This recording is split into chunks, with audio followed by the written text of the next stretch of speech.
Hospital administration course പഠിച്ചാൽ നിങ്ങൾക്ക് ഹോസ്പിറ്റലിൽ മാത്രമാണോ ജോലി ചെയ്യാൻ പറ്റുന്നത്? ഒരിക്കലുമല്ല.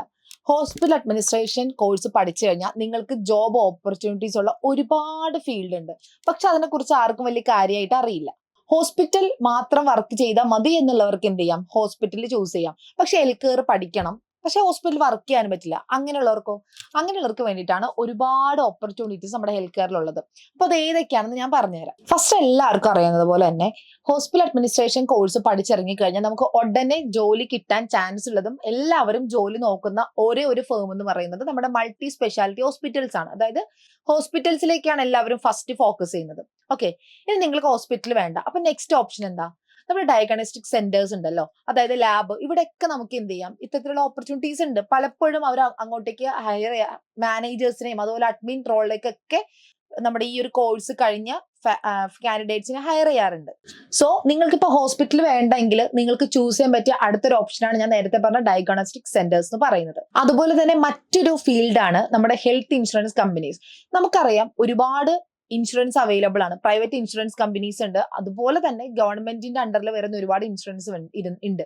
അപ്പോൾ ഈ ഗവൺമെന്റിനെ മാറ്റി വെച്ച് കഴിഞ്ഞാൽ ഈ പബ്ലിക് സെക്ടേഴ്സിലേക്ക് അവർ മിക്കപ്പോഴും പ്രിഫർ ചെയ്യുന്നത് ഇത്തരത്തിലുള്ള ഹോസ്പിറ്റൽ അഡ്മിനിസ്ട്രേഷൻ കോഴ്സ് അല്ലെങ്കിൽ ഹെൽത്ത് കെയറിൽ ഒരു ഇത്തരത്തിലുള്ള PG ഡിപ്ലോമ കോഴ്സസ് ചെയ്ത ആളുകളെയാണ് അവർ കൂടുതലും പ്രിഫർ ചെയ്യുന്നത്. അത് മറ്റൊന്നും കൊണ്ടല്ല, അവർക്കാകുമ്പോൾ നോളജ് ഉണ്ടാവും, ആ ഒരു സബ്ജക്ട് നോളജും അതുപോലെ തന്നെ ഇൻഷുറൻസിനെ കുറിച്ചൊക്കെ നല്ല ഐഡിയ ഉണ്ടാവും. അപ്പൊ അവർക്ക് എളുപ്പം അത് തന്നെയാണ്. ആ ഒരു കാൻഡിഡേറ്റിന് എടുത്തു കഴിഞ്ഞാൽ അവർക്ക് എളുപ്പത്തിൽ അവരുടെ പ്രൊസീജിയേഴ്സും കാര്യങ്ങളൊക്കെ മൂവ് ഓൺ ചെയ്യാനായിട്ട് സാധിക്കും. അതുകൊണ്ട് ഈ ഒരു ഹെൽത്ത് ഇൻഷുറൻസ് കമ്പനീസും ഇപ്പോൾ എന്ത് ചെയ്യുന്നുണ്ട്? ഈ ഒരു ഹോസ്പിറ്റൽ അഡ്മിനിസ്ട്രേഷൻ കോഴ്സ് കഴിഞ്ഞ കാൻഡിഡേറ്റ്സിനെ പ്രിഫർ ചെയ്യുന്നുണ്ട്.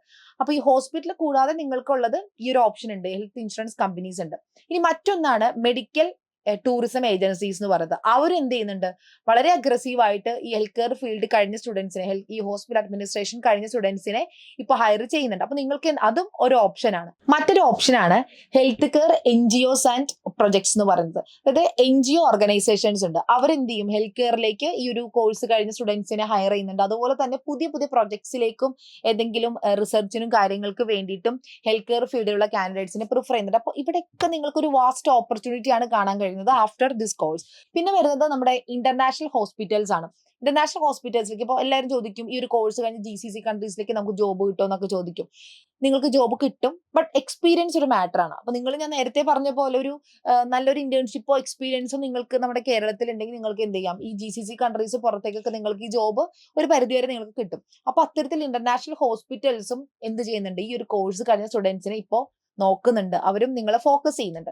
ലാസ്റ്റ് എന്ന് പറയുന്നത് മെഡിക്കൽ സെന്റേഴ്സ് ആണ്. മെഡിക്കൽ സെന്റേഴ്സിൽ വരെ ഹോസ്പിറ്റൽ അഡ്മിനിസ്ട്രേഷൻ കഴിഞ്ഞ സ്റ്റുഡൻസിനെ ഹയർ ചെയ്യുന്നുണ്ട്.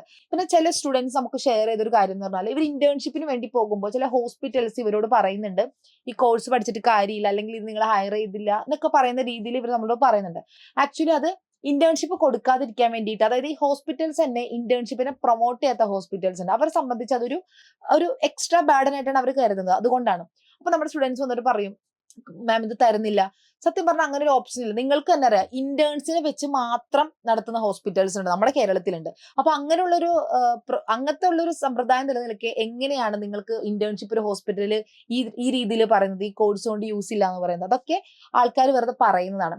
നിങ്ങൾക്ക് നല്ല രീതിയിൽ ഈ കോഴ്സ് നിങ്ങൾ പഠിച്ച് പാസ്സായിട്ടുണ്ട്, നിങ്ങൾക്ക് സ്കിൽ ഉണ്ടെന്നുണ്ടെങ്കിൽ ഡെഫിനറ്റ്ലി നിങ്ങൾക്ക് ഇതിൽ ജോബ് കിട്ടുകയും ചെയ്യും. അതുപോലെ തന്നെ നിങ്ങളുടെ കരിയർ ബിൽഡ് ചെയ്യാനും നിങ്ങൾക്ക് സാധിക്കും.